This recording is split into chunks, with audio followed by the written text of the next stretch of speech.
Cuba slams Marco Rubio. The end of the U.S. blockade. Cuba takes down Marco Rubio. President Miguel Diaz-Canel responds to the provocations of American politicians.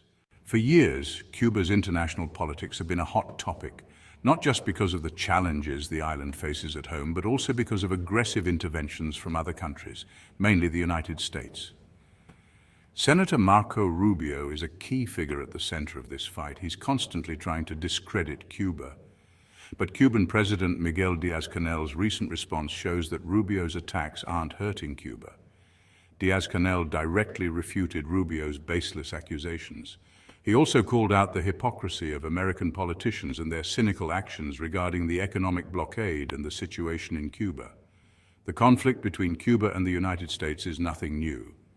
Since the economic embargo began over 6 decades ago, Cuba has seen constant attempts to discredit and weaken it.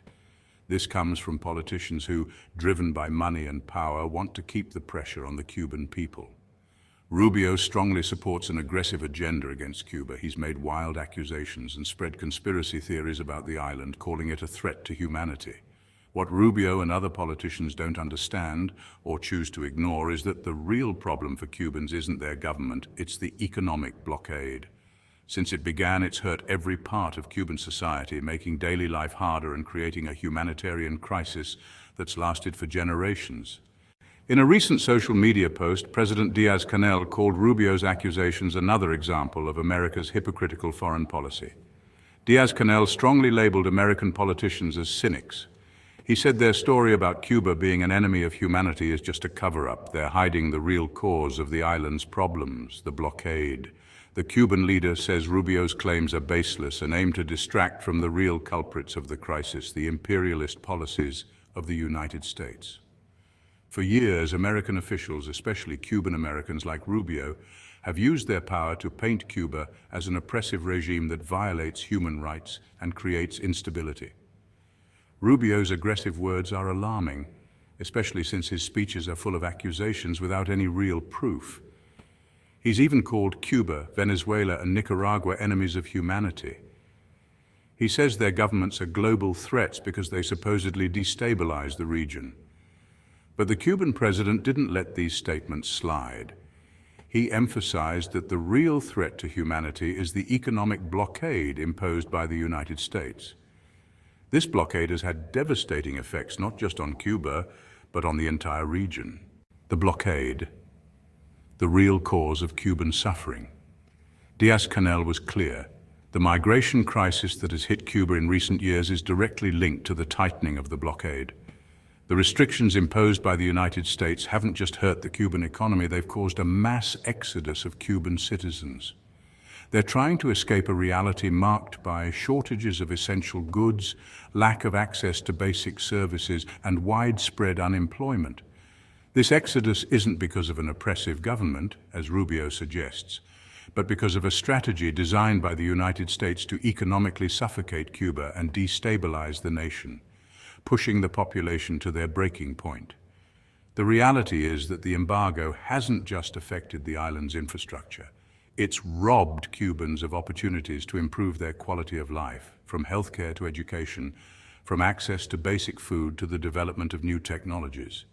The effects of this blockade are visible in every corner of daily life in Cuba. Citizens suffer from shortages of essential products, face high prices for basic goods, and in many cases have to come up with makeshift solutions due to a lack of resources. Meanwhile, economic sanctions intensify and punitive measures continue to pile on the pressure, with no solution in sight. The double standard of the United States. What Diaz-Canel made clear in his response to Rubio is that Cuba's fight isn't just for its own sovereignty, but also for international justice. By criticizing Cuba, the United States is trying to erase the fact that over the years, it has taken actions that go against international law, violating fundamental human rights under the guise of democracy. This attitude exposes the double standard that governs American policy. They present themselves as defenders of human rights on the world stage, while their actions in Cuba prove otherwise. For decades, American politicians have defended a system that, far from benefiting the people of Latin America, has favored the expansion of economic interests at the expense of the dignity and autonomy of nations. Rubio, with his confrontational rhetoric, is part of a group of politicians who seek to perpetuate this imperialist logic, ignoring the voices of those who fight for global justice based on cooperation and mutual respect. In this context, Díaz-Canel's denunciation highlights that, far from being a threat to humanity, Cuba is an example of resistance, a beacon of dignity in the face of attacks from an empire that, far from promoting democracy, seeks to impose its dominance at all costs. Cuban resistance, stronger than ever. For over 60 years, Cuba has been a bastion of resistance against foreign aggression.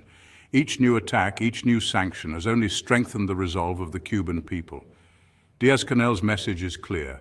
Cuba will not surrender. The island still stands, resisting the siege of a foreign power that, far from recognizing the sovereignty of nations, constantly tries to break those who dare to challenge its dominance.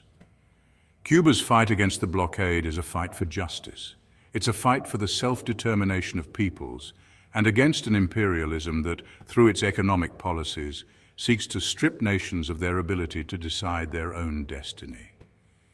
The Cuban people, despite the difficulties, have maintained their dignity and shown the world that resistance is not just a matter of survival, but also of principles. And as long as the blockade continues, Cuba will remain an example of struggle, resistance, and strength. Cuba does not give up. The resistance lives on. Cuba's response, led by Miguel Díaz-Canel, is a reminder that the island will not bow to threats or give in to attempts by the powerful to impose their will.